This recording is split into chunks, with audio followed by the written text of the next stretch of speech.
Hey guys, so I came to my garden today and guess what I see? I cannot believe I have a zucchini growing. This is amazing. So what I noticed was a lot of these were not being pollinated.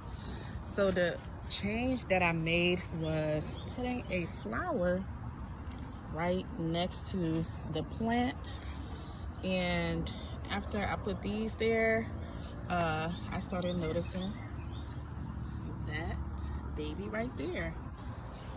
So if your zucchinis or any of your plants aren't being pollinated, I suggest you put some additional flowers around so that the bees could come and pollinate.